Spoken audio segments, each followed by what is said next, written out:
For joining. We're going to spend up to 90 minutes together today talking about this topic. And it's a diverse audience of people who work for state agencies, companies that are members of ACE New York, individuals in New York that are interested in renewables. And it also is a technical topic. It's a topic that is actually more technical than the other recent online events we've had. But it's also something that is very important to developers of renewable energy, to companies that want to deploy storage.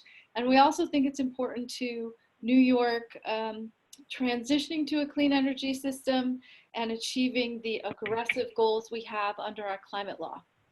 So we don't want to shy away from talking about topics that might be thorny or complex, and that's what we're going to do today. And we have a perfect list of folks to talk to you about these topics, and I'll be introducing them. But we know that renewables are intermittent, and we know that we need energy storage as we transition to more and more renewables. Storage is experiencing declining costs like wind and solar power, so that's the good news. But as we bring these types of projects onto the system, it's not always simple and straightforward. There's a lot of considerations to what the rules are for how these types of projects will participate in the energy or capacity or ancillary services markets that are run by the New York Independent System Operator, the ISO, who operates New York's grid. So I wanted to introduce two folks that are going to put this topic in context first, before we move to our panelists. And the first is David Gall. He is the Solar Energy Industry Association Senior Director of State Affairs for the Northeast, where he works on regulatory and legislative issues for Massachusetts, New Jersey, and New York. So he's got a lot to cover. Some days I don't know how he does it. Prior to joining SEIA, David worked at the Pace Energy and Climate Center at Pace University. And before that, he worked at Environmental Advocates of New York, which is also my alma mater. He lives here in Albany. We're really happy to have David provide some introductory remarks on this topic. So David, I will turn it over to you. Great, thanks, Anne. Appreciate the opportunity to be here. And I have a slide deck that's teed up, so let's see if we can get that loaded. Great, there it is. So as Anne said, I'm the Senior Director of State Affairs for the Solar Energy Industries Association. And in that role, I essentially cover all of the Northeast and manage all of our regulatory and legislative work in the territory. We focus on New York, Massachusetts, and New Jersey predominantly, but we also take positions in other states and are supporting other organizations in those states. So next slide, please. So in preparing for this presentation, I thought it was useful to start with the Solar Energy Industries Association's roadmap for the solar plus decade. So we released this document in September 2019 that, number one, established an aggressive goal for the solar industry as part of the national energy mix, and then provided essentially a roadmap for how we were going to achieve that. So our goal is to have solar provide 20% of the US electricity mix by the year 2030. And distilling a 25+ page paper down into 4 bullet points, the first thing we're going to try to do is capitalize on market accelerators. And in my mind, that really is storage. How do we better deploy storage and solar together to meet the energy needs of the system? And so that's why I think that the nexus of the solar plus decade in this conversation and a big focus of what we're going to be doing as a trade association for the next decade. We're also closely collaborating with partner organizations in the region, pursuing policy drivers and opening new markets, and managing our growth as an industry as well to achieve that 20% goal. Next slide, please. Okay, so as I said, storage is increasingly an area of focus for us. It is going to be paired with solar in all forms. And so this slide lists out solar in both the distributed space and in the utility scale space. And I tend to use utility and large scale interchangeably. So as I talk about it, just keep that in mind. The graph on the right here, the figure on the right, shows that solar in 2019 was paired with 5% of the total distributed solar installations in the country. But we're expecting that that number to increase dramatically by 2025. For in the distributed space, 25% of all behind the meter solar will be paired with storage. So that's a tremendous growth. In part, that's being driven by the eligibility of the ITC. In part, that is driven by state goals, which we'll talk about in a minute here. But this is also true in the utility scale space or in the large scale space. Solar is increasingly paired with storage resources. There's over 8 gigawatts of commissioned projects that include storage right now, and that represents nearly 1 in 5 of the contracted projects out there on the large scale space. So there's benefits for both distributed solar, and there's big benefits for both large scale solar, and we're going to see an increasing pairing of these resources. It's kind of like peanut butter and chocolate, right? What could get better than that at Halloween season? Next slide, please.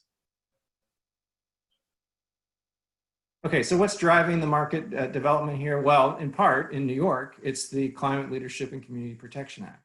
This is the essentially groundbreaking climate law that established a whole series of objectives for cleaning up the energy system.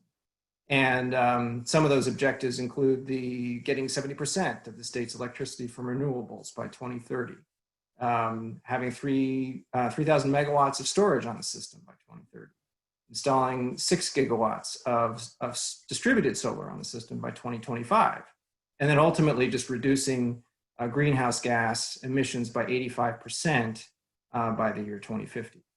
So these objectives that were included in the climate law are driving policy, and so NYSERDA is translating these objectives into concrete policy provisions for large-scale resources and storage in the following ways. So on the right-hand side of the screen, you can see that NYSERDA basically has 3 pathways for projects to take advantage of state assistance in some form or another. First is eligibility for a declining block incentive program. The second is potential availability for a contract with the state's utilities. And then the third is basically pairing a renewable energy certificate bid for storage resource and a large scale resource as part of NYSERDA's overall large scale program. So there's a lot more detail on NYSERDA's website about how these initiatives work, but those are the 3 pathways that essentially exist today. Next slide, please. All right, so we touched on this a little bit, but what are the benefits of pairing these resources? Well, I mean, there's increased revenue from large-scale projects being able to access new markets over the ISO, so that potentially there could be revenues from the energy ancillary services and capacity markets. There's a lot of upside there, provided that the rules are right. And then there's also some cost efficiencies associated with co-locating a storage project and a large renewable project. Could be reduced engineering and design costs, reduced interconnection costs. You only have to do one interconnection study as opposed to multiple. And then there's also there's efficiencies from shared permitting and then the reduction of construction costs. So there's a bunch of benefits here, and that's one of the reasons why the conversation that we're having today is so important to help projects maximize some of these benefits. Next slide, please. Okay, so this slide basically describes the state of the solar market in New York, and it has actual numbers from 2010 to 2019 and some projections for 2020 and then into the out years. So the dark blue bars on the bottom represent the residential solar installations in New York. The yellow bars represent non-residential solar installations. So that's community solar, commercial industrial solar, and that can be either rooftop or ground mount. And then the light blue is the utility scale space. So I think that one of the big takeaways from the slide is obviously the utility scale solar, large scale solar is going to be an increasingly large component of the resources that are installed in the state. It's a big part of the forecast going forward. And many of those projects are going to be paired with storage. Based on some analysis from ACE New York, at the end of August, there was about 570 megawatts worth of hybrid storage and renewables projects in the queue. And the idea, the analysts, when they looked at this, were trying to find co-located resources, and they identified that the same company that was working on renewables resource and a storage resource at the same point of interconnection, that was likely a hybrid or co-located project. So that's a lot of megawatts, at least initially. There could be a lot more megawatts if some of the rule developments make storage resources more attractive to pair with solar, and that's going to be a big focus of the conversation today. So I guess the last points I just want to make is this is a technical topic, as Ann said at the outset. Getting the rules right is very important. It's very important from the perspective of driving investment in these resources.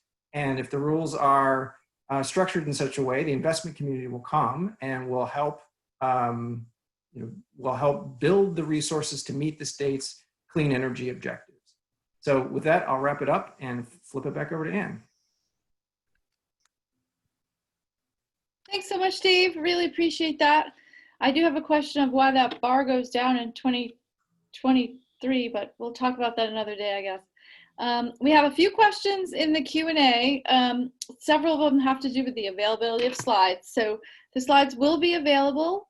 They will not be sent out to participants. They'll be put on the ACE website by the end of the week as part of the recap.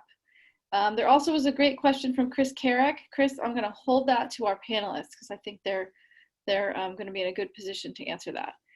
And a reminder, if you have questions for any of the panelists, to put them in the Q&A, not in the chat, put them in the Q&A, and we will try to get to them. And now I'm going to turn it over to Dr. William Acker.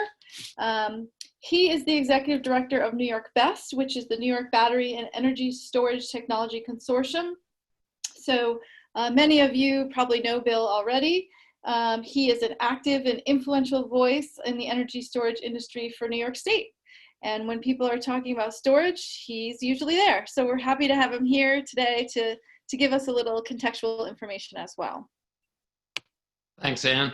I'm happy to further what David went over with you about the importance of renewable energy and storage together. And when I love the analogy of peanut butter and chocolate, I would hasten to add that it's even better than peanut butter and chocolate because it's healthy for you. So we have a real opportunity here. And when you look at the goals of New York State and you look at where we're going, we have incredibly aggressive targets for clean energy in the state.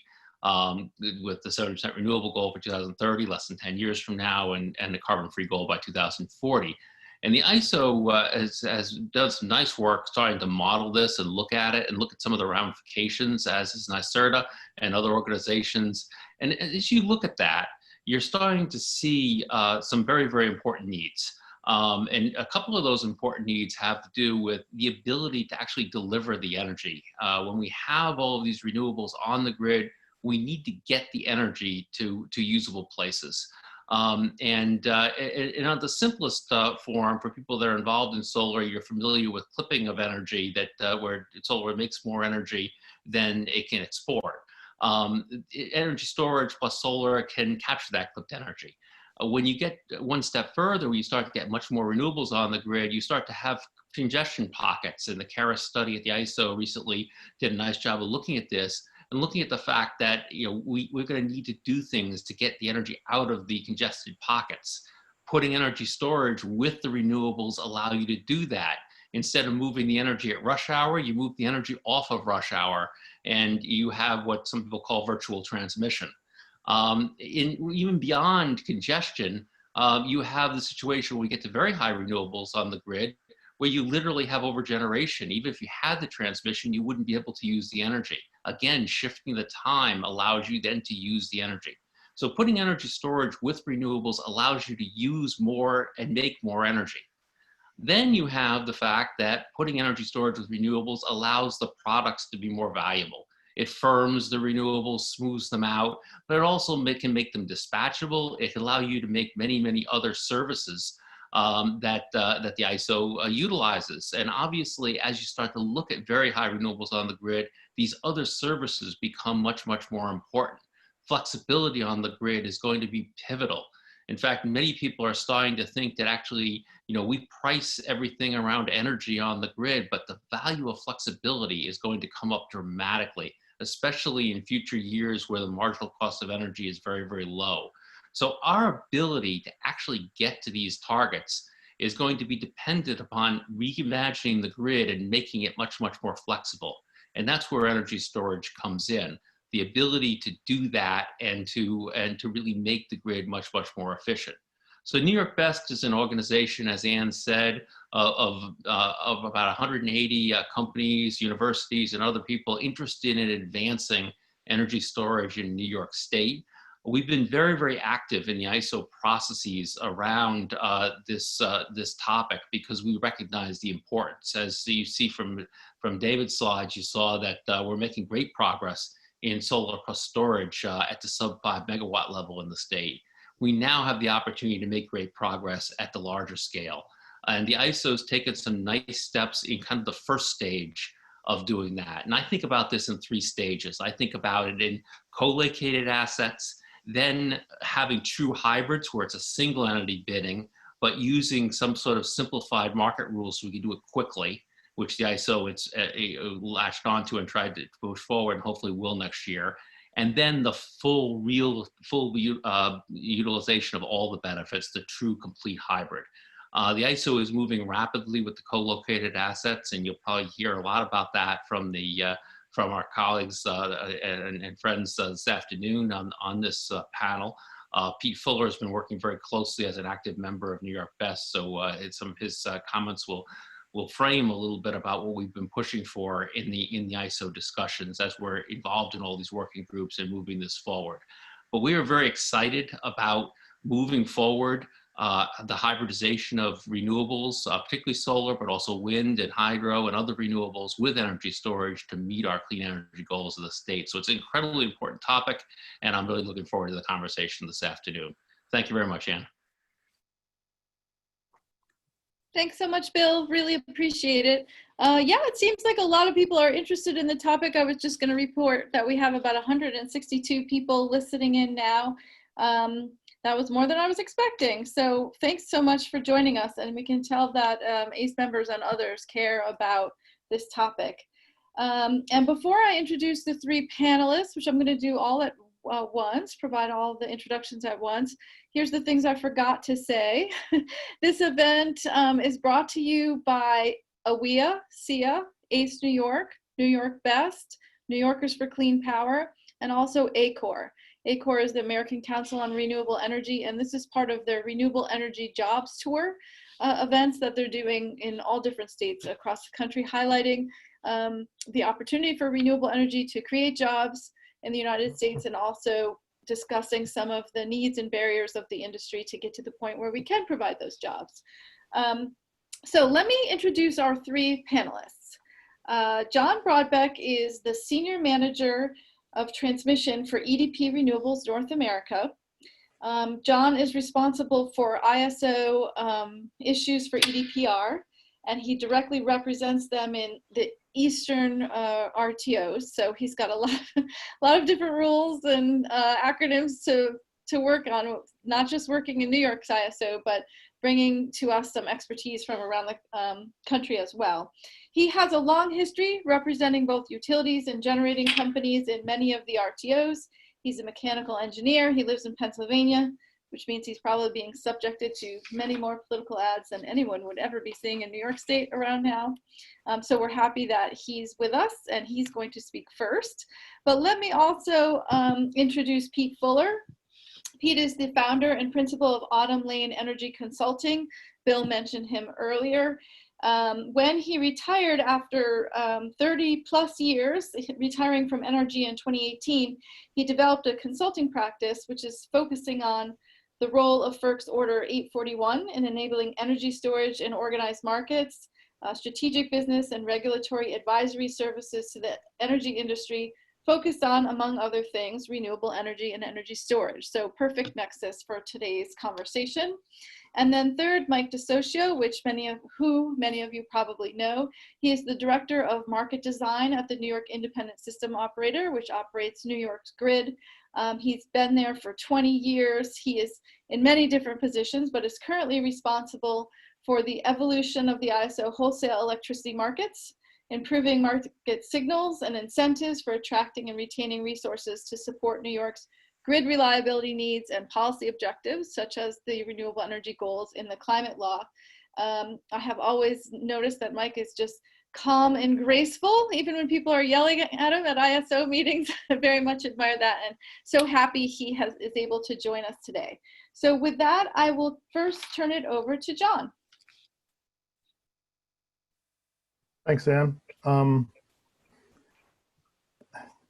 The machine's telling me I got to unmute myself, which I am. So EDP Renewables is a developer and owner operator of renewable generation throughout the United States. I came in late. My internet wasn't working. That's on a meeting. So we are the largest owner of wind generation in New York State, and we're happy to participate and support this effort of ACE New York. Next slide, please. I have a question. So I will repeat a lot of the things that were said about the value of storage. Storage is tied to a renewable generator. It seems like a great idea. It does make use of the spilled energy, as we often call it in EDP, the clipped energy, as mentioned before. It does add duration to the unit output. It allows a discharge at times that are better suited for the system or for the economics of the unit, and it provides the opportunity for more ancillary services. As a wind generator, we've been able to reg down for a while. To be able to reg up would be a good thing. There's plenty of problems though, as were captured earlier. Interconnection issues, modeling issues, how does it operate within the market, and metering issues. Next slide, please. So New York ISO was actually pretty swift to get things moving. They acted swiftly on the concept and organized stakeholder efforts on storage, and quickly came to, excuse me, a discussion or a concept of co-located storage resources. From our point of view, it's the simplest form of a hybrid unit, essentially two separate units at the same site, a storage unit and a renewable. And you can get some ancillary services from the storage side, and the intermittent can charge the storage resource. So those are good things. The whole AC coupled, DC coupled seems to have been resolved nicely in New York ISO. The current state of the rules for CSR is it does allow a single interconnection request. So we don't need to have multiple interconnection requests in the queue or in the class year. And the injection can be sized to less than the total electrical capability of units, which allows some additional flexibility. They've also looked, they being New York ISO, have looked very closely at the impact of hybrids on the system. A lot of this having to do with New York's goal of 70% renewables. They have to look at a renewable heavy environment. There's lots of support that hybrids will reduce costs in the energy and capacity market. It will improve renewables use and make better use of the productive capability of the renewable generation in New York. And we've been able to make a lot of progress in how we value it in resource adequacy. So all this work's been done for co-located storage resources, CSR, and a lot of the tariff language is already written, and we're fully expecting it will go to FERC in the early part of 2021. And with any luck, we have CSR fully implemented by end of year 2021. Next slide. Beyond CSR, we've moved forward with hybrid storage resource, which is much more what you might think of as a storage resource. It's integrated where the storage and renewable act as a single unit. It's still two physical items, but they're integrating the operation. It's treated as a single generating asset as opposed to two generating assets for the CSR. And it can still make use of a single interconnection request. So it has many of the same values as the CSR does, both for the system and from the point of view of a developer trying to put it on the grid. A big advantage is ancillary services. We're adding storage to give the HSR the ability to provide ancillary services. So it will not only be the ancillary services maybe of the storage unit, but of the entirety of the hybrid system. We're not there yet. We're still working with New York ISO in the process to figure out how we can offer and make use of ancillary services. And they've promised a lot of additional study to get us on board with ancillary services. So let's hope that is definitely the situation. Next slide, please. There are some missing pieces, as you might expect. Ancillary services, as I just discussed. And we often talk about ancillary services, which are a set list of services that are used in the transmission system. But this is a complex new unit. Are there other services that New York ISO or other system operators may find valuable that these hybrids could produce and help New York ISO better manage their system, and we could get some compensation for them? There's going to be a continued valuation of resource adequacy. The ELCC methodology does indicate that there's a decay in the value of almost all the resources on the system. And so we have to continue to value hybrids for what they're contributing to resource adequacy. Constantly going to be worried about energy system and modeling and offers. This remains a problem with combined cycle units on the natural gas side, and they've been around for forever, 50 years and certainly 25. I also think we're going to be seeing more complex storage arrangements. This is the first generation of storage units, and I know my developers are always thinking of better ways of combining storage with the renewable generation. We may see things like different types of storage systems being used with different types of renewables, different duration storage in the same site. From a business standpoint, we have to worry about the impact of buyer side mitigation on anything in the downstate. And from our point of view, being a big owner of existing renewables, we're always interested in being able to convert our existing renewables into hybrids. What's the impact on the interconnection that we have? Do we require a new queue position? And of course, Order 845 did allow for this. New York ISO has a different interconnection process that has rendered the Order 845 benefits a little less valuable in New York. So there's still a lot of missing pieces to move us forward, but I know EDP Renewables is looking forward to putting a hybrid system on the New York grid relatively soon. I'll give it back to you, Ann. Thanks so much. I have one question for you, John, before we move on, just because I know, well, I don't know, but I think that there's a lot of folks on the phone who are less familiar with the terms used at the ISO, the grid operator. Maybe a sentence explaining ancillary services, what they are compared to energy and capacity services. Sure. So in providing transmission service, you have to sell or provide the actual capability of moving power through the wire. So for that, you need the wires and the connections, the transformers.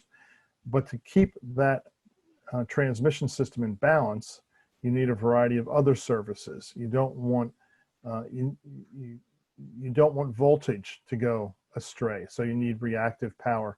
And in New York, it's called VSS, I believe.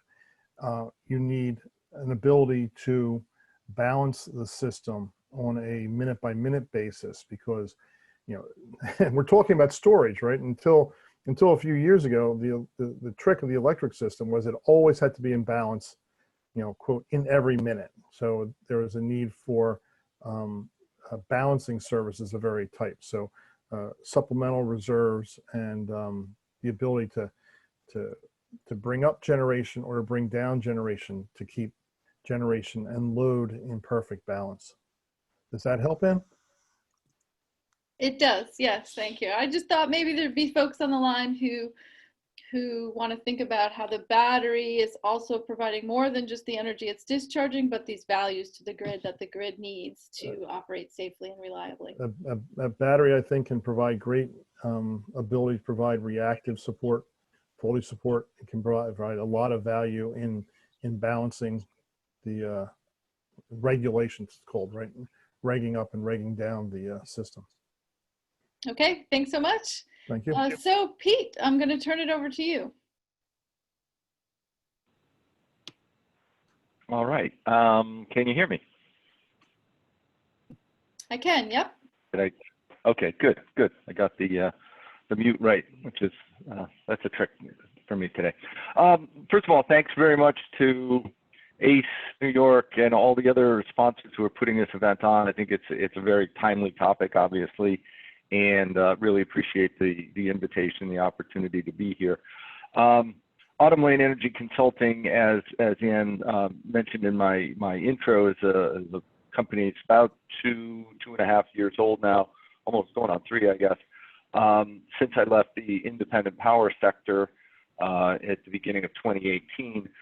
My background is in the RTO ISO markets, and since then I've been focused very heavily on renewables, energy storage, and so forth.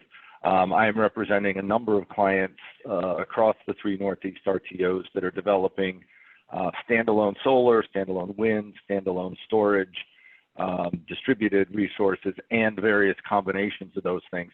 But to be clear, my comments today are my own and not on behalf of any client. I don't have any slides. I apologize that you have to look at this instead of nice graphics. But I will ask, as we get started here, to sort of set some context. And feel free to close your eyes, because I'm going to ask you to visualize something that we've all seen and pick it up in your own way. So we've all seen the graphics of the grid as it used to be, and has always been, frankly, in our memory, and the grid that we all anticipate, or that many of us anticipate.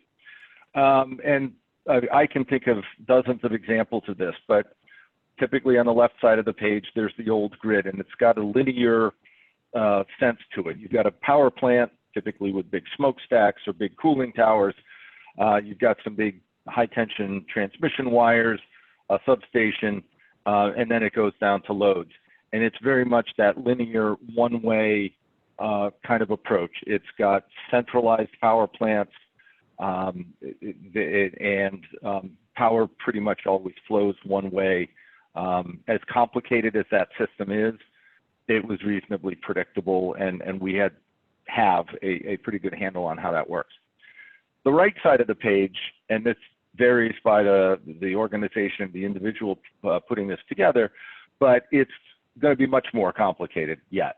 So you've got rooftop solar, you've got vehicle to grid applications, you've got microgrids, you've got solar, wind, storage, hybrids. You've got a lot more things going on out in the grid that are separate and distinct from those big central power plants, and power is flowing in much more complex arrangements over time. So with that picture in your mind, that's what I'd like to talk about today in terms of where I think developers are looking for this hybrid concept to go. Today, we still operate in large measure under the left-hand paradigm, the way it has been, notwithstanding that we have a certain amount of advanced meter infrastructure, a certain number of distributed resources, intermittence, and so forth. But the prevailing paradigm and the prevailing approach to the power system is still along that linear model. It's evolving slowly, but it is still very much in that basic premise. But where we are going is a much more digitized, decentralized, along with decarbonized system, and a system that I would argue has a lot more intelligence and autonomy in the grid and out in the grid and at the edges of the grid, as opposed to what we have today. So to some extent, I think of this as an analogy of the old grid is I don't know, pick your vintage, but a manual transmission car. In order to drive that car, you've got to be managing the clutch. You've got to be figuring out what gear you're in. You know, depending on the vintage, you may be managing a choke. There's a lot of things you have to think about in terms of how to drive that car. And the grid of the future, it seems to me, is much more like today's or you know, coming models of the Tesla or you know, a similar kind of a electric vehicle that has a lot of technology, lane assist, automatic transmission, distance control, and so forth, so that you need to be aware, you need to be ready to make course corrections, but the system runs itself a lot more. And I think there's an analogy there to where we're going with the system. So the purpose of setting all that context here is that as we are moving out of that old paradigm, which we are, I believe, still firmly in, but trying to edge out of, hybrids really are a piece of that. They're at the tip of the spear on some of this stuff. So the co-located storage resources that the New York ISO is working on, that model that John very ably described, I think is an initial step along this path, but is only that. It's a very first step. It's an initial step, and we do need to keep our eyes on the horizon and keep looking forward on that. As I think about hybrids, the real goal here is to create something through co-located or otherwise aggregated resources that somehow is greater than the sum of the parts. It creates additional value, certainly for the developer, the owner, because that's what generates the investment and the interest, but also creates additional value for the grid, for the system at large. And the way I'm thinking about the co-located resource, it's not clear that we're going to get more than the sum of the parts out of that. We may get the sum of the parts by treating the two resources separately, as NYISO has proposed, but I'm not sure we're going to get greater than that sum. And I think it's very valuable learnings. It's great first steps, but again, we want to go farther.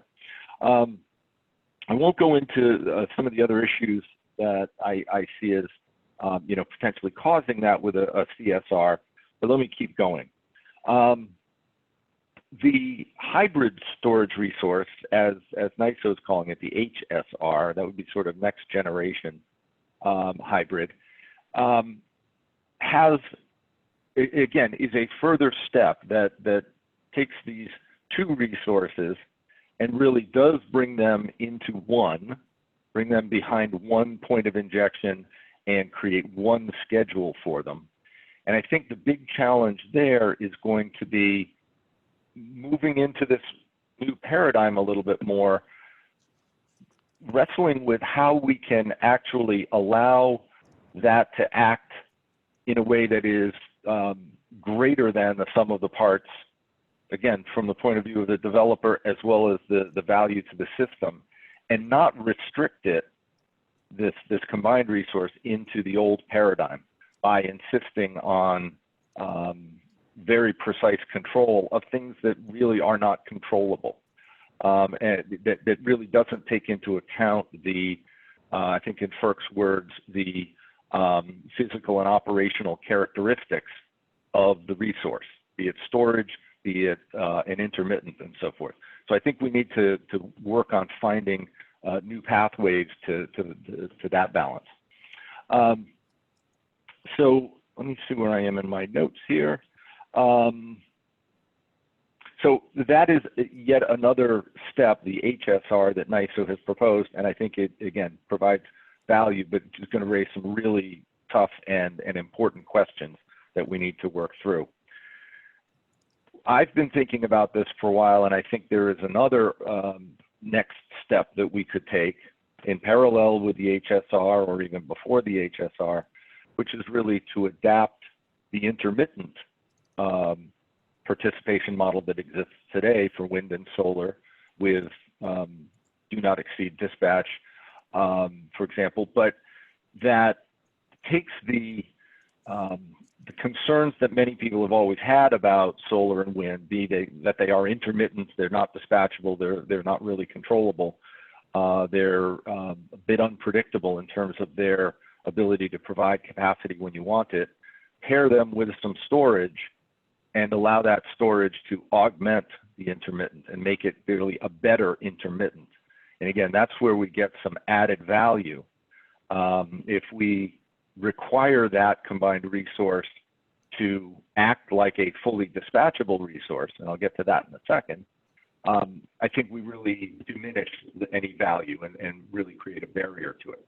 So in addition to pursuing the HSR that the NYISO has proposed, I think that's important and will raise some really good questions.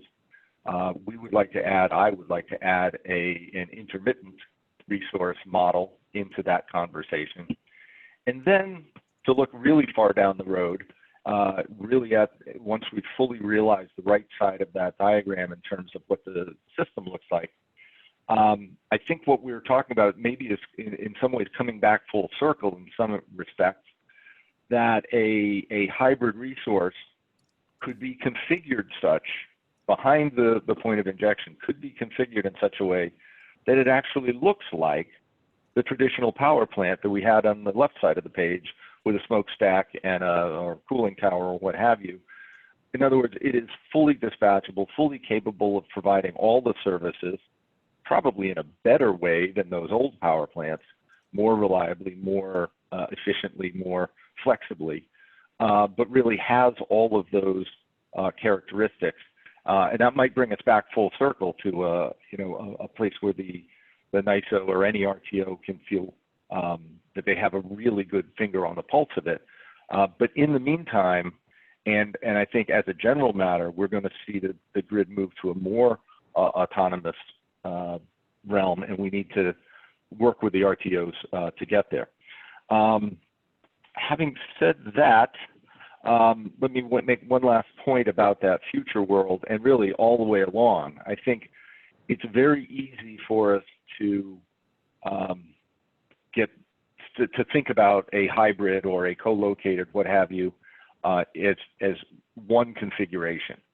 But I think, as John Brodbeck alluded to, with different storage configurations and models, I think you're going to see many, many hybrid configurations, different ratios of the two or more resources, different technologies paired up.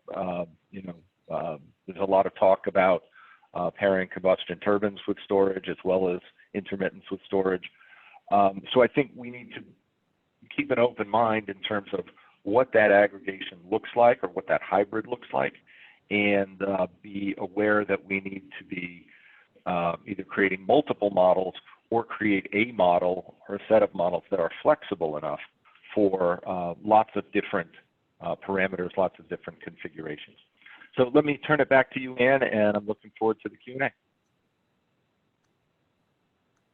Thanks, Pete. I appreciate that. So hopefully if I was following along accurately, you're putting forth the suggestion that there should be some rules for not just co-located resources and then hybrid resources, but then also an intermittent resource model, and then farther into the future, something that looks more like a fully dispatchable generator, for which I don't think you named it.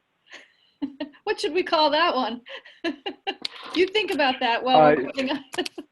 Yeah, let's leave that one open for the moment. I won't remember it unless it has a name. But the main point being that there'll be several different types of configurations and combinations, and the rules have to ideally, facilitate all of those. And with that, I'm happy to turn it over to Mike to give the ISO's perspective of some of these complexities and challenges. So Mike, you ready? As I'll ever be, Ann. Go ahead. So thank you. I do have some slides, so while that's coming up, I wanted to just talk a little bit about ancillary services and reserves. So my discussion is going to focus a little bit on reserves, but I thought John and Pete did an excellent job summarizing the proposal that is in front of stakeholders as we speak. That proposal is focused on really trying to expand the rule set we have for storage and intermittence, and being clear about any expectations when those resources interconnect behind a single point of interconnection that has interconnection restrictions. So to the extent you have a battery and a solar farm or wind plant in New York today without any interconnection restrictions, you can actually participate today. But should you have some interconnection restrictions, we needed to clarify those rules.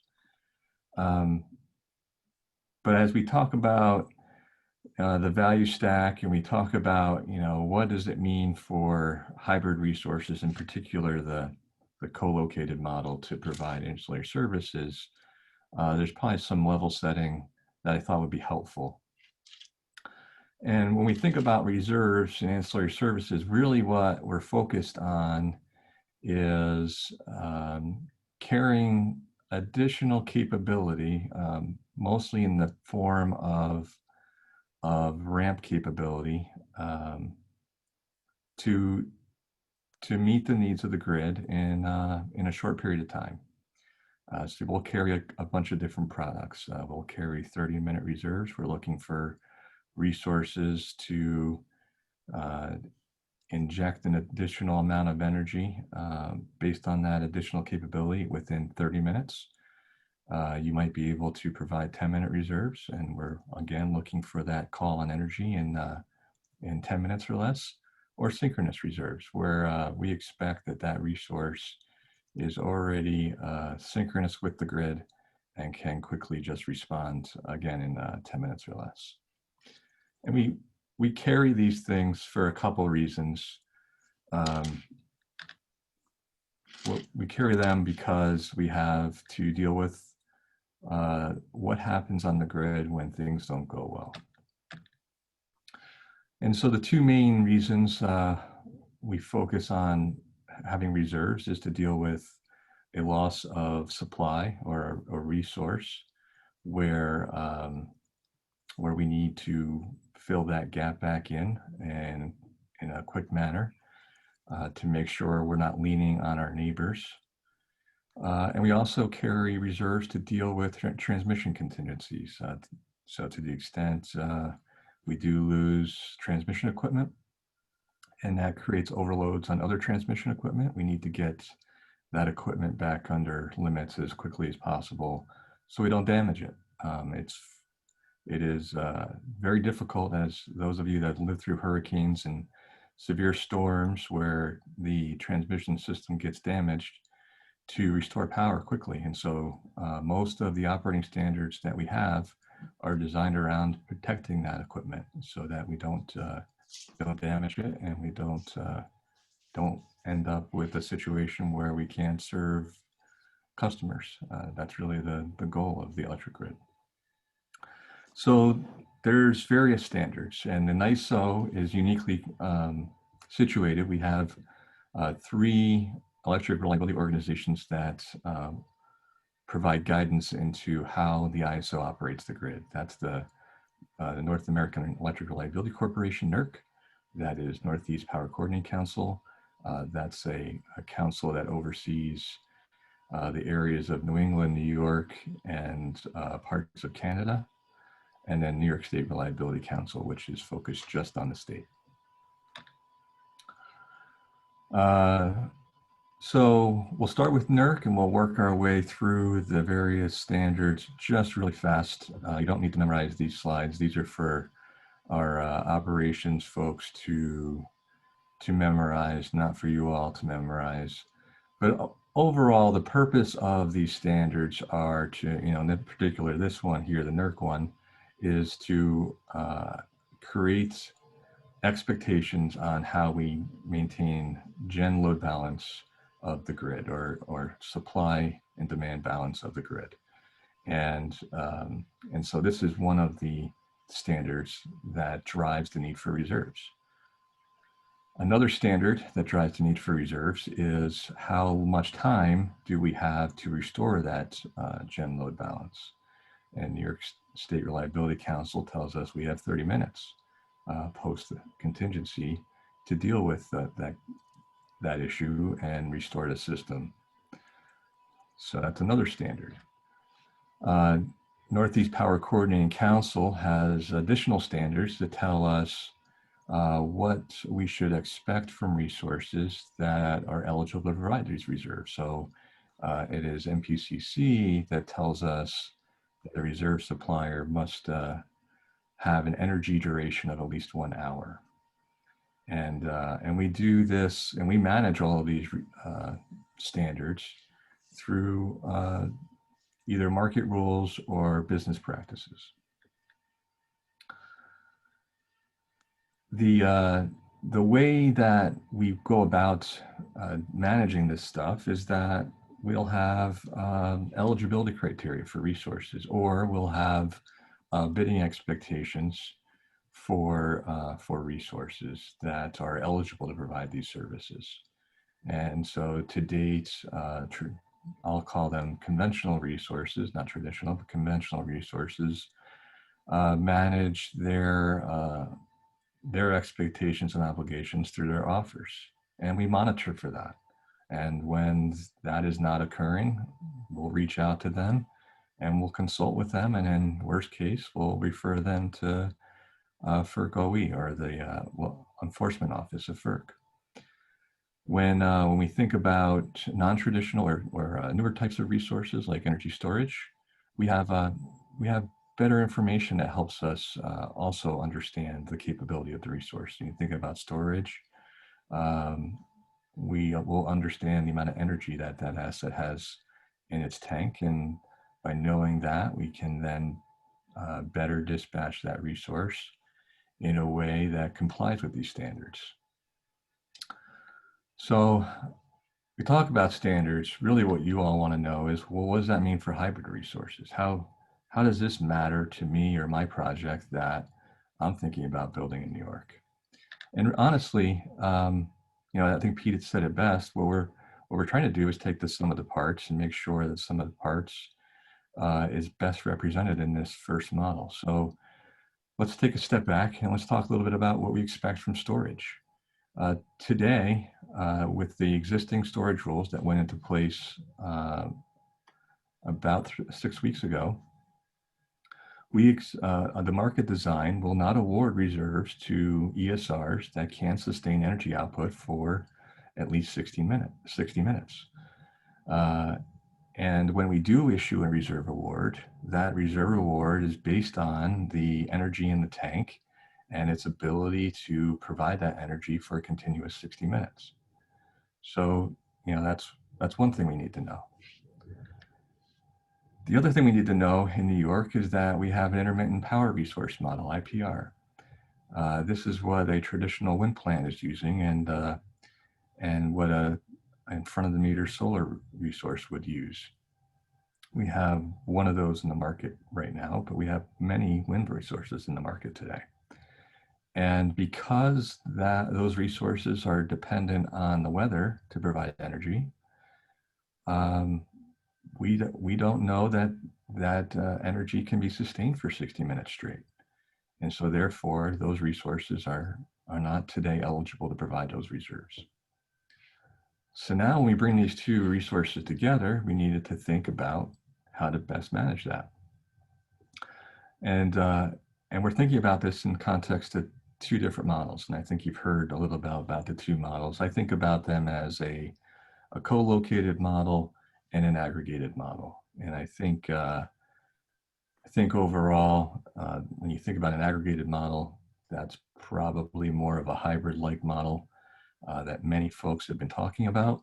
But the co-located model also has some advantages depending on the size of the resources. And so that's the model that we do have rules developed. We're in our finishing stages of those rules, and our hope is to bring those to stakeholders for approval in November and get those rules filed with the FERC in early 21. And those are the rules that we'll be developing software and business practices for over the next 12 months or so, so that by this time next year, we'll be in a position to implement those rules and make the co-located model commercially available. So in the co-located model, what we're really saying is the ESR and IPR will follow the existing storage and renewable rules, with one exception, and that is what happens when the interconnection is limited. And so in this situation, let me just paint a picture where you have a 100 megawatt solar farm with a 100 megawatt interconnection, and you added a 50 megawatt battery to it. And it's a DC to DC connected asset, but I don't think that for the purposes of this example really matters much. In that situation, if the ESR in a dispatch interval is given a dispatch of 20 megawatts, and it's given a reserve award of 10 megawatts, the intermittent resource would be limited to provide no more than 70 megawatts. And the reason for that is to make sure that the 20 megawatts of the storage plus the 10 megawatts of reserves are deliverable to the grid if we had one of those issues, a loss of resource or a loss of transmission. And so the way we do this is we intend to issue the hybrid resource, in particular the intermittent resource that's part of the hybrid, a do not exceed limit. For those of you that operate wind plants in New York, you'll be pretty familiar with this concept. It's very similar to the curtailment flag that gets issued by the ISO today. And really, it's just intended to provide notice that we really want the intermittent at this point in time to follow the ISO's dispatch. It doesn't mean that the ISO will prevent additional energy from the intermittent in the next 5 minutes. We will revisit what the forecast looks like. And if all of a sudden that solar plant can produce 90 megawatts, we would look to do that and then back down the storage and back down the reserve award to the storage. But for that 5 minute period, we do need the IPR, the renewable resource, to follow the instruction, so that in the event that there is that contingency in that period of time, we can make sure that we can secure the NYISO transmission system and meet other reliability standards. The other thing that we're going to do is, as we think about hybrid resources in the coming months and early next year, we'll be talking about ways for hybrid storage resources to be eligible to provide reserves. I know John said, let's hope. I'm hopeful that we can come up with a way to do that. It is going to be tricky given all of the reliability rules that the ISO needs to comply with. But I do think that there probably is a couple good ideas out there that will help us achieve that, and some patience and some good problem solving. I think we'll get there. This is a starting point for the ISO. So I want to leave with, we've got a lot in front of us. We are trying to move these models as quickly through the process as possible so that we can make them available for all of you to use, and improve the economics of your projects. But we also need to see some hybrid projects in actual operation. We need to learn from that. And as we do learn from that, we can then better refine these models and improve the market rules, potentially lift some of the restrictions we apply with our first models, because we get more comfortable with how all these assets operate together. So that's where we're at. I look forward to some good conversation and questions. So back to you, Anne. Thanks so much, Mike. I appreciate that. The plan now is I was going to ask our three panelists a couple questions, and then I was going to take questions from the Q&A. So again, reminder, if you have a question, to type it into Q&A rather than chat.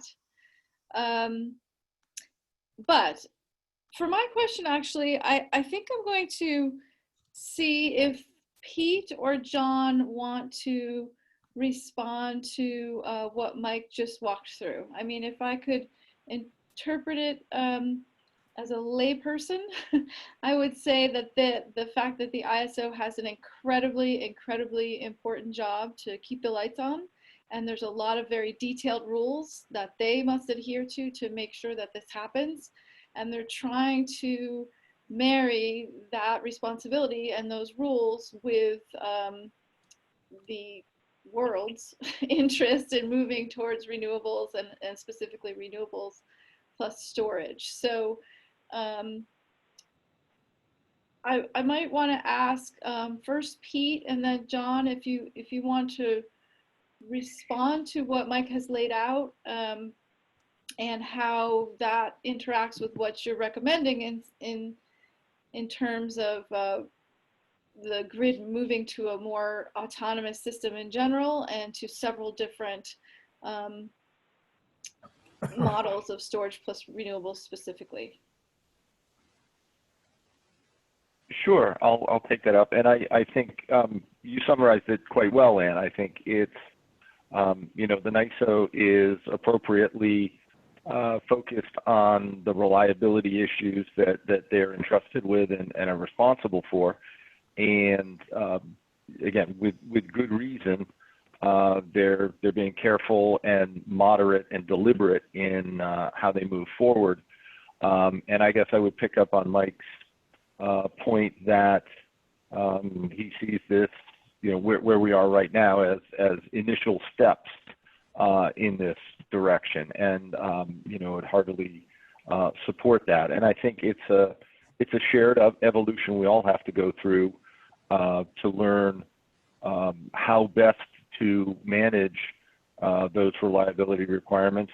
Honestly, the paradigm shift, if I can use that overused word or phrase, but that shift that we're going through may ripple back up to NERC and NPCC and some of these other things, and say, do we really have the standards right?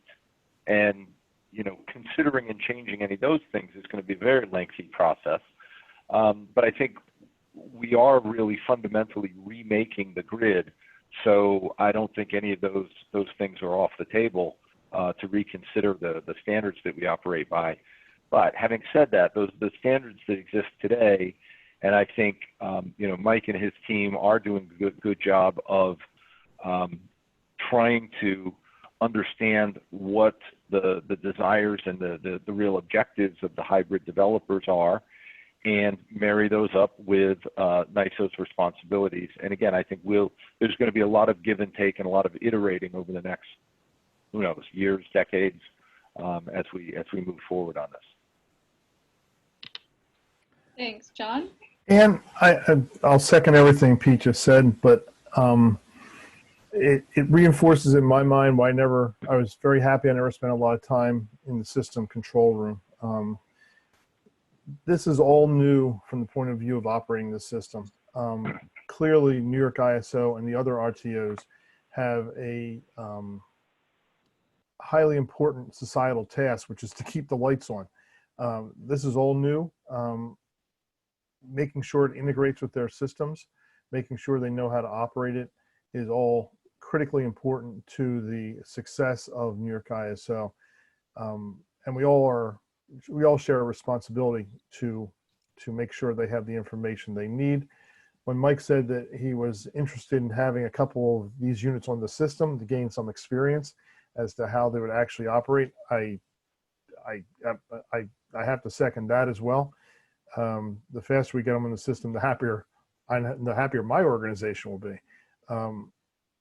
But I also think that we have to be prepared for a continuing growth in this area as new technologies creep in and new needs.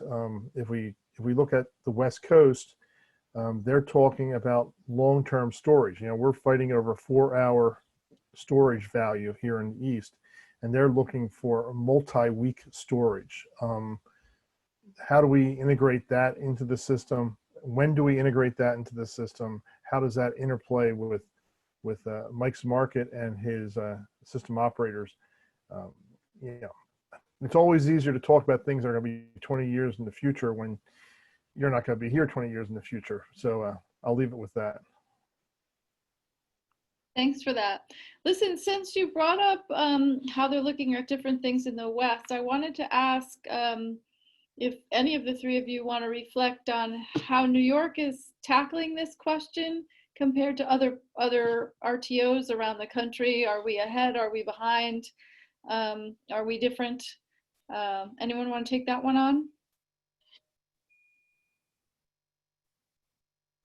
Hey, Ann, it's Mike. I'll offer what I think where we are, and I think honestly, I think we're right where we need to be. So not ahead, not behind. We started some work in 2019 called the Grid in Transition. We released some additional information from that and another study called the Climate Change Study, before summer and after summer, respectively. And what that really helped identify is what the horizon looks. Those studies were looking at 2030 and 2040, respectively, and how do we get there? So John brings up long duration storage. We're going to need some in the East. And no, I'm not focused on 4-hour batteries. If I could get 8-hour batteries, that would be better. But those studies highlight that once we get past 2030's goals, we'll be really pressed to bring on longer duration storage. And so there's a lot of good information in those studies. I think doing that work up front will help us make better decisions now as we think about how to evolve from where we are with the grid to where we need to get to comply with the laws that were passed last year. So it should be fun. A lot of work to do, but I feel like we're in a good spot. It's fun already. Pete or John, on what's happening in other ISOs? Any comment there? I actually do think that New York is in a good spot. I mean, with the climate laws in New York, they've been asked to move into the fast lane. So hopefully the engine revs that hard and everything goes well. But they are where they need to be. I mean, we have rules coming out. I see, we've just gone through a bloodbath in PJM over 4-hour storage because PJM's rules didn't allow it. And we literally spent 6 months, the whole pandemic, talking about 4-hour storage rules. It all got done relatively smoothly and comfortably in New York, in my mind. So, hats off to that. It wouldn't be a decent panel if I didn't throw a little bit of cold water on that. I think New York, as I said, is I think working diligently, but I think if you look around, the desire for hybrids is running well ahead of the capability to accommodate them, and there are other RTOs. New England comes to mind. I'm less familiar with NYISO, but I know they're farther down the road that are farther ahead in working these things through. So I don't mean this to be a criticism of NYISO in any particular way, but I don't want anyone to be sanguine or comfortable that everything's fine, because there's an awful lot of work to do here. And if, as I think, I certainly believe, and I think probably an awful lot of people on the phone believe, there is real value to these resources being hybridized, being co-located, and so forth. We don't have a minute to spare to get moving on this. So figured I need to put a little gas on the fire to get us moving here, and not suggest we're all set. I appreciate that. I don't know what goes on in other ISOs, so I just focused on New York, and I know NYSERDA has these incentives in place to encourage the companies that are members of ACE to co-locate storage with wind and solar in the contracts they're awarding, and several of them aren't going to come online for a few years, but those projects do already exist. I'll make a pitch for a little off track point here, which is in order to get experience with these sorts of resources, we actually have to get them cited and connected to the New York ISO system. And so interconnection policy and getting through the interconnection process in New York and everywhere else is an awesome challenge right there. So hopefully we can work that in order to give Mike the experience he needs with these sorts of resources. Right, for sure. We're going to turn to some questions from the participants, and this one I'm going to direct to Bill. If you could come back on video, Bill. There was a question about, on a different topic, about fire safety issues associated with batteries, and especially in rural parts of upstate New York. Should we be concerned about the various solar projects or wind projects that are using batteries in terms of firefighter knowledge and safety precautions in rural upstate New York? Oh, thanks for the question, Ann. There's been a lot of work over the past few years on safety for energy storage systems. And of course, people recognize that modern day batteries contain a lot of energy. And so it is a real important area to be addressed to make sure that with all that energy within a device, that the device is fundamentally safe. A couple of things have happened over the past couple of years to help ensure that. People may have heard of certain events of energy storage systems, particularly over in Korea, one down in Arizona. A couple things that we've done. One, New York State has passed and put in place strong siting rules to make sure that the energy storage systems that are deployed in the New York State grid pass very strict testing. And that testing has many different layers of protection. First, the cells themselves have to be tested. And then the modules have to be tested to avoid propagation if one cell does go on fire, that it doesn't propagate throughout the unit. And then the systems have a lot of requirements that need to be put in place, engineering requirements. And, we've learned a lot on the engineering of those systems over the past number of years as well, making sure there's proper ventilation so that any gases that come off the battery, if they're overheated, don't build up within the system, which is one of the issues down in Arizona. So I think that people should have a fair degree of confidence that these new systems are going through very thorough testing. And in fact, New York Best has a test lab in Rochester, New York at the Kodak campus that DNVGL operates that does a lot of this testing. So there's a lot of very good testing that goes on, a lot of very good engineering that goes on. And NYSERDA has done a very nice job also in working forward to bring forward this information to AHJs and also to first responders to make sure that they're trained as well. So it is an important area, but I think people should have a good degree of confidence that it's being dealt with appropriately. Thanks for that, Bill. Now we have a question about the ITC. This participant asks, it's my understanding that the ITC rules require the storage asset to charge exclusively from the solar resource for the first 5 years of operation. What grid services, such as regulation or reserves, can the storage asset provide during those years when the grid charging is not an option? And then a related question from another participant is, does the ISO's co-located storage resources proposal let a developer obtain the federal tax credits for the battery? So ITC questions. Any of you willing to take on those two related questions? I'll take a stab, Ann.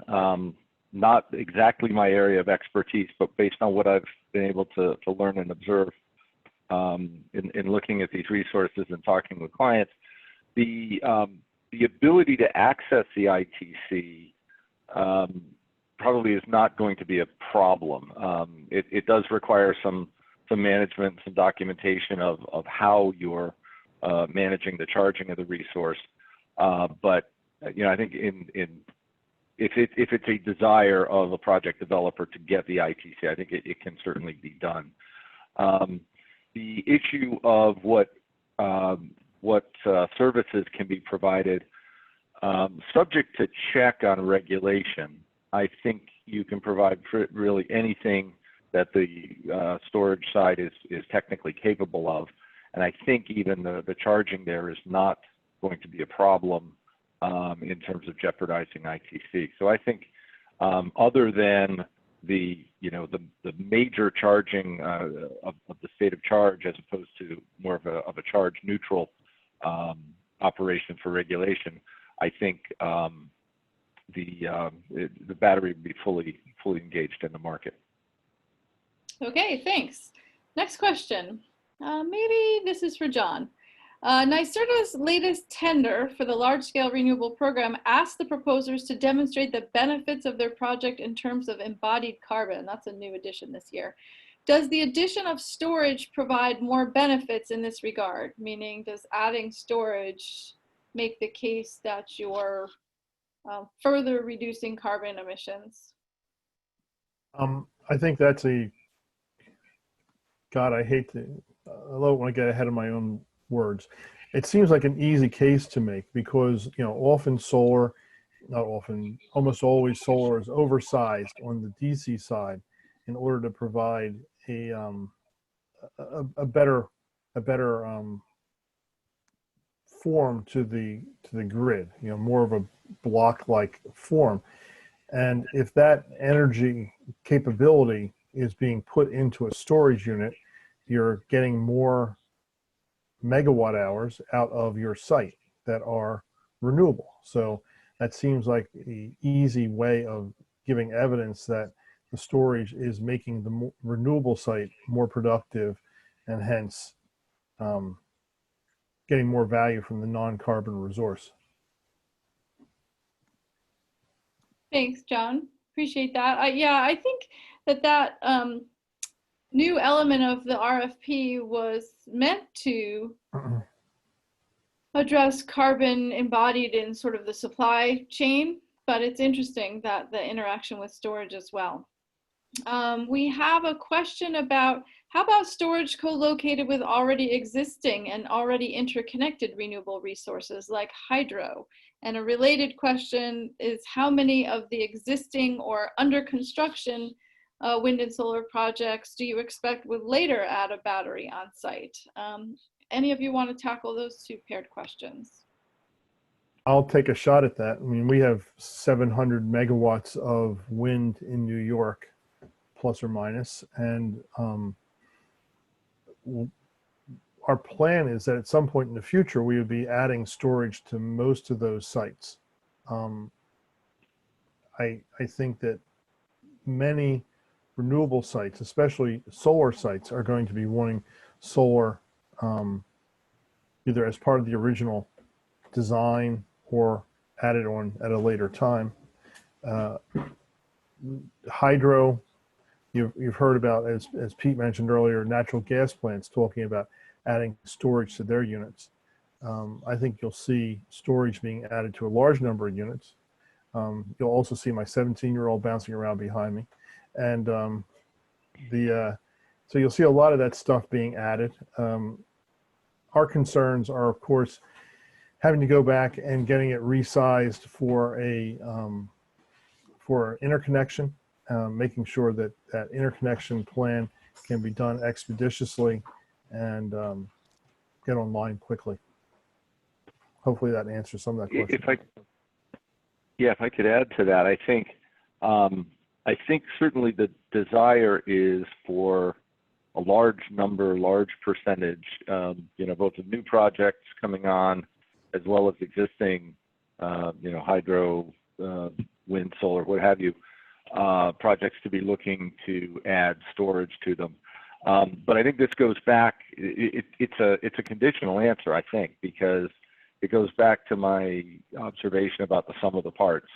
If the value is there, people will do it. And if the value is not there, then the aspirations and the hopes, if you will, that we all have may come up short. And that's where I think today the real drivers that we're seeing out there are the NYSERDA incentives, and to a much softer extent, but no less real, the state's goals in the CLCPA and otherwise that really suggest a strong desire for this kind of a resource.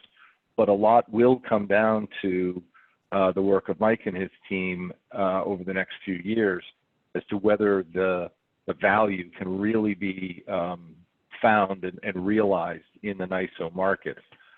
If those markets really provide value for these, for the extra investment that goes along with this, then I think we will see what John was talking about and others, that many of these projects will come in as a hybrid, as a co-located storage resource. If the NYISO markets are unable to really provide an avenue to that, to recognize and realize that value, then we'll come up short, and it may not be the boom that we're thinking it might be. Thanks for that. Here's a question. Are mechanical types of storage, compressed air, flywheels, etc., also being considered as viable storage options to couple with renewables? And how do the ancillary service that they provide differ from that of batteries? Then we have a related question. What is the role of short duration storage, e.g. flywheels, with renewables? Any of you want to take those two on?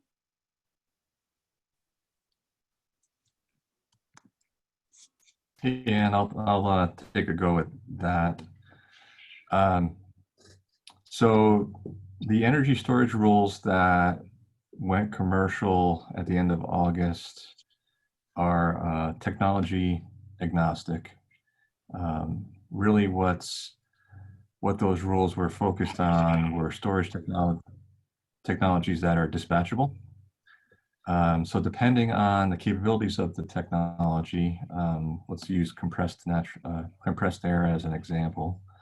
If compressed air can inject and withdraw without needing to change state, in other words, go offline for a little bit to change the state of its compressors to do that, it could be an ESR. If the compressed air needs to go offline in order to change the state of its compressors so that it can then withdraw, that model does not exist in the ISO's market today. It is something that we thought about building as part of the ESR model, but ultimately put aside, given that we don't have any projects in the queue for any of those technologies. We do have a model, limited energy storage resources, that's been around since 2009, that allows Flywheels and smaller batteries to provide regulation service. So that exists today and is available. When we talk about hybrid resources in the co-located model, we're focused on energy storage that is dispatchable and can provide energy, as well as renewable resources that are dispatchable. So that's the restriction at the moment. Okay. I have to apologize to all the folks who asked questions that we didn't get to. Once again, I have been surprised. We have maybe about 12 or so, 15 questions that I didn't get to on a whole bunch of interesting topics, but we have run out of time. I was gonna, and I'm trying to pick them on different issues, but there was one I was wanting to get to in this family of questions. We'll do one more before I wrap up. Maybe this is a question for Bill, actually. Can you speak to how the storage industry will provide a just transition for fossil fuel workers who can come into battery storage manufacturing or installation jobs? I believe there may be some language about this in the Climate Act. Bill, I can take a shot at that, or are you willing to try on that one? I'll be happy for you to do so. I would say that, you know, New York State has set a goal of 30,000 jobs in the energy storage industry by 2030. There's a lot of work going on in workforce development in the energy storage industry. NYSERDA has a very strong program in that area. And many of the universities, SUNY campuses have strong programs starting up in those areas. So we are pretty excited about the economic growth impact and the jobs impact that energy storage is going to bring to the state. I don't know, Dan, if you'd like to add more texture to that. That was a better answer than I was going to give, because you knew those numbers. But I would say just generally, and part of the reason we are doing these educational events is that the renewable energy industry will create jobs, is creating jobs, and wants to create jobs and contribute to New York's economic recovery after COVID-19. Jobs in the renewable energy and energy efficiency industries were growing at a rate of twice the average of industries in New York State before COVID hit. And we're hoping that with all of the programs to encourage renewables in New York, that those job numbers will bounce back. I know of several ACE New York member companies that are attempting to install solar or batteries at either former or current fossil fuel generating sites, specifically for the reason you mentioned, that we want a just transition for these workers. But even more broadly, it doesn't have to be at the same location. Well, there's going to be this transition from the jobs of the past to the jobs of the future. And part of that is workforce training, and we're so happy that New York State is an excellent partner in training and reaching out to workers. And lastly, in response to the question, there is a just transition work group that's part of New York State's implementation of the climate law. They had their first meeting last week, I believe, and those meetings are open to the public online. So I encourage people to go to New York State's climate law website, and you can tune into those technical advisory panels, and there is one specifically on a just transition. As I close, I want to mention two things. Three things. The first is thank you to all of our panelists and sponsors. We really appreciate you joining us and sharing your expertise on this complicated topic. I think for all the people who care about renewable energy development in New York, it's the topic they didn't know that they cared about because we do have to get these rules right so that we can ensure reliability, but also foster growth of this industry and address intermittency as we get more and more renewables on the system. I know this is off topic, but the second thing I wanted to mention, because it was, I was just remembering it while Mike was speaking, that we know the important job that the ISO has to do, and during COVID it became even more important. And early on in the pandemic, there were a group of ISO employees that sequestered themselves for weeks on end, as I understand it, so that they could make sure that they were safe and healthy and still keep the grid operating. So as I say, a little bit off topic, but I wanted to take the opportunity, Mike, to thank you on our behalf for the work that the ISO does and continue to do during some difficult times this past spring. And lastly, I wanted to mention that we have had a series of these online events, one on transmission, one on renewable energy job creation and project construction, this one on energy storage, and the next event is our conference, our 14th annual ACE New York Fall Conference, which is going to be October 28th. October 27th for ACE New York members, October 28th, open to the general public. It's free this year and online. We're going to have some great speakers, some great guest speakers. And so we're having breakout sessions this year on energy efficiency, electric vehicles, offshore wind, labor, and job creation. So please join us. If you'd like to register for that, you can go to the ACE New York website under events and find that conference. So I hope many of you choose to join us on the 28th of October, which is coming up rapidly. In the meantime, everyone stay safe and healthy. And thanks for joining. And a final thank you to Mike, Pete, John, Bill, and Dave. I appreciate your contributions and help today. Thanks, Ann. Thanks, Ann. Thanks, Ann. Thank you, Ann. Yeah. Take care. Thanks.